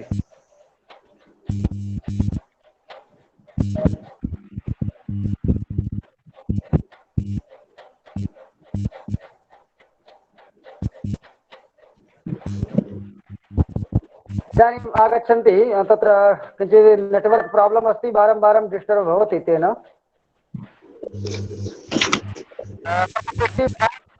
अस्ति एकवारं भवन्तः पूरयन्तु।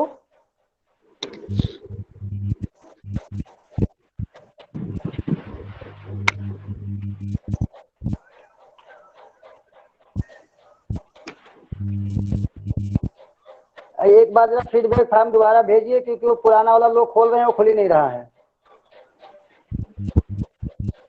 हाँ,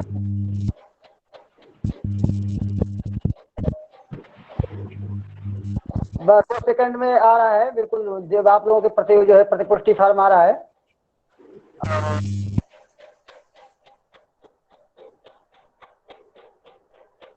हेलो जी, ध्वनि आ रही है? ध्वनि आ रही महोदय? जी हाँ, अब आई है, आप बोलिए। हेलो। बहुत क्षमा प्रार्थी हूँ। ऐसा ये जो मोबाइल यंत्र है वो कुछ इस तरह की समस्या उत्पन्न कर दे रहा है कि कंटिन्यू चल नहीं रहा है। चलिए, कोई प्रॉब्लम हो जा रही है। जी जी। तो ज्योतिष शास्त्र की चर्चा कर रहे थे कि इसीलिए भास्कराचार्य जी ने कहा कि यह शास्त्र जो भी पढ़ता है वो इस लोक में, जैसे आप जानते हैं कि जो भी कर्म हम करते हैं वह धर्म, अर्थ, काम और मोक्ष चतुर्विध पुरुषार्थ की सिद्धि के लिए करते हैं।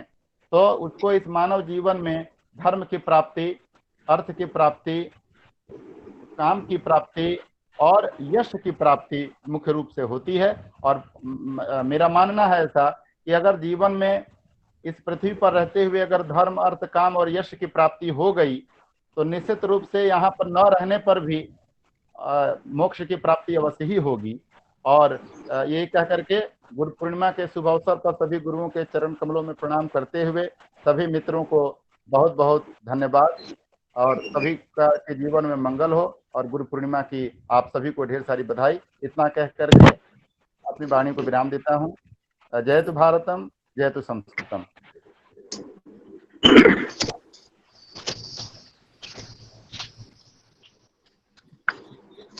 सर बहुत बहुत धन्यवाद शैलेश महोदयाय। अधुना प्रायः अत्र स्वकीयविषयं बहु समीचीनरीत्या प्रतिपादितं, लेकिन आजकल नेटवर्क की समस्या है, तो नेटवर्क की समस्या होने से बहुत अच्छा जो है प्रतिपादन चल रहा था, लेकिन उसमें बार बार व्यवधान आने से लोगों के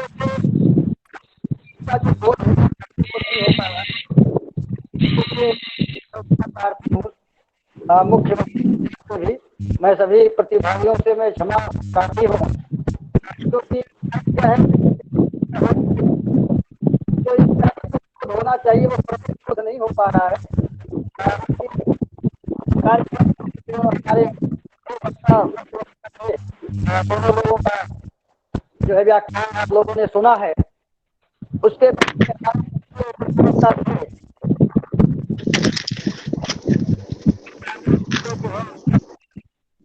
जिसके कारण जो है आज जो नहीं पाए, अतः